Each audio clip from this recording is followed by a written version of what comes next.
બુદ્ધા કાકા ખેડૂત ખેતી કરે, એના ઘરની નજીકમાં એનું ખેતર હતું.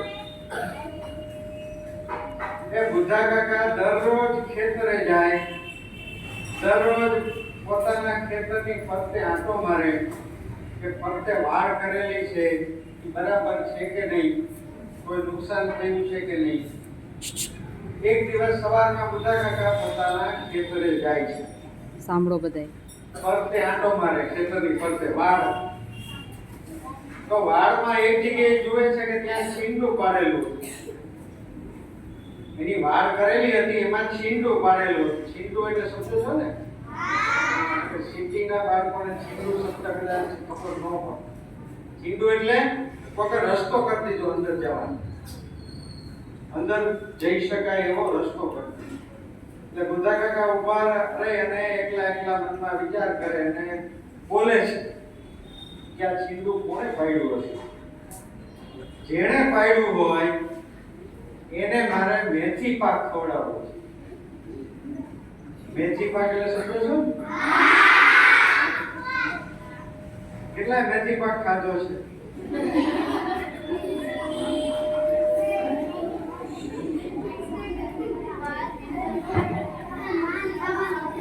હા, શું નામ તારું? હા, ક્યારે મેથી પાક ખાધો?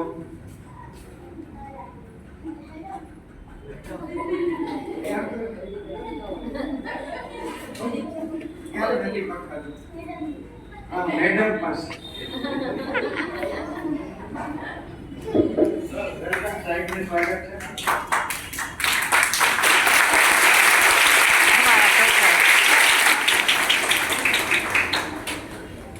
બુદ્ધા કાકા વિચાર કરે છે કે જેમણે છીંડું પાડ્યું હોય એને મારે મેથી પાક આપવો છે. મેથી પાક એટલે એને ધોકા મારવા છે. એટલે એ વિચાર કરે છે અને છીંડું પાડેલું હતું એની બાજુમાં. સાંભળો વાર્તા. પાડેલું હતું સિંહભાઈ ત્યાં જ બેઠા વાડની પાછળ. સિંહભાઈ બધું સાંભળે. બુદ્ધા કાકા જે બોલતા હતા એ સિંહભાઈ સાંભળે. એટલે સિંહભાઈ કે આ મેથી પાક ખવડાવવાની વાત કરે છે તો મેથી પાક બીજા કોઈને એ કેવું ન ખાવા દો, મારે જ ખાવો છે. એને એમ કે મેથી પાક છે એ કઈ લાગવા જેવી ખાવાની ચીજ હશે. સિંહભાઈને તમારી જેમ ખબર નહોતી કે મેથી પાક કોને કહેવાય. તમને બધાને ખબર છે કે મેથી પાક એટલે શું. એટલે સિંહભાઈ વિચાર કર્યો કે હવે મારે મેથી પાક આની પાસેથી ખાઈ લેવો છે. એટલે સિંહભાઈ તો ઊભા થયા. ઊભા થઈને છીંડામાંથી બહાર આવ્યા.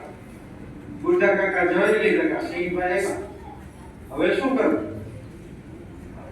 એટલે બુદ્ધા કાકા ભાગવાની તૈયારીમાં. સિંહભાઈ કે ભાગશો નહીં, તમારે મેથી પાક તો મને જ આપવો પડશે. હું મેથી પાક ખાધા સિવાય જવા નહીં દઉં, નકર હું તમને ખાઈ જઈશ. હવે બુદ્ધા કાકા કે આ મેથી પાક આને દેવાય? મેથી પાક દેવા જઈએ તો આપણો મેથી પાક કરી. એટલે એને વિચાર કર્યો. બહુ હોશિયાર હતા બુદ્ધા કાકા, બહુ જ હોશિયાર હતા. કે સિંહભાઈ તમારે મેથી પાક ખાવો હોય તો હું કહું એમ કરવા. સિંહભાઈ કે તમે કયો એમ કરીશ પણ મારે મેથી પાક ખાવો છે. એટલે બુદ્ધા કાકા કે તમે વાડીએ જાઓ, મેં ક્યાં રાખ્યો જ નથી.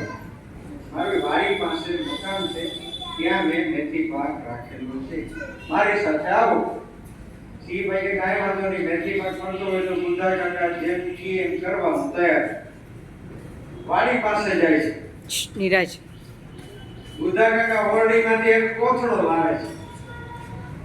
એટલે સિંહભાઈ એમ કે આ કોથળામાં મેથી પાક ભરેલો હશે. એટલે કે સિંહભાઈ તમે આ કોથળામાં અંદર બેસી જાઓ. સિંહભાઈ કે અંદર બેસી ગયા પછી મેથી પાક આપે તો આપણે તો મેથી પાક ખાવો. એટલે સિંહભાઈ કોથળામાં બેસી. એટલે બુદ્ધા કાકાએ શું કર્યું? કોથળો ખોલી દોરડીથી બાંધી દીધી. અને સિંહભાઈ કે કાંઈ વાંધો નહીં, હમણાં કે મને આપશે. એ તો રાહ જોતો. બુદ્ધા કાકાએ પછી શું કર્યું? એ તો ધોકો. અને ધોકો લઈને પછી દૂર ગયા. થોડે દૂરથી દોડી અને બેસતા ધોકા સિંહભાઈ પકડાયા. એટલે સિંહભાઈ બેભાન થઈ. બુદ્ધા કાકા જોયું સિંહભાઈ હલતા નથી, બેભાન થઈ ગયા છે.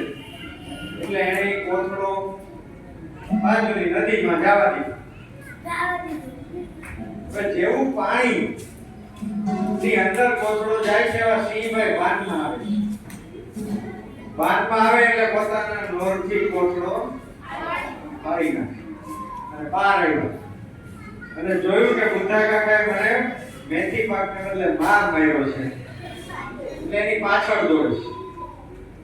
એટલે બુદ્ધા કાકા ઝાડ ઉપર ચડ્યું. જે ઝાડ હતું ને, ઝાડ ઉપર ચડ્યું. એટલે સિંહભાઈ છે એ બહુ ઊંચે સુધી ના ચડી શકે. થોડું હોય તો ચડી જાય, પણ પછી બહુ ઊંચે ન ચડી શકે. ઝાડ ઉપર ચડી ગયો. હવે સિંહભાઈ વિચાર કરે અને મારે કેમ નીચે લાવવા? એટલે જંગલના બધા પ્રાણીઓની એક સભા કરે. બધા પ્રાણીઓ બોલે, ગર્જના કરી એટલે બધા પ્રાણીઓ આવી ગયા. સિંહની ગર્જના સાંભળી છે? એક મોટે સુધી દૂર સુધી સંભળાય એટલે બધા પ્રાણી ભેગા થઈ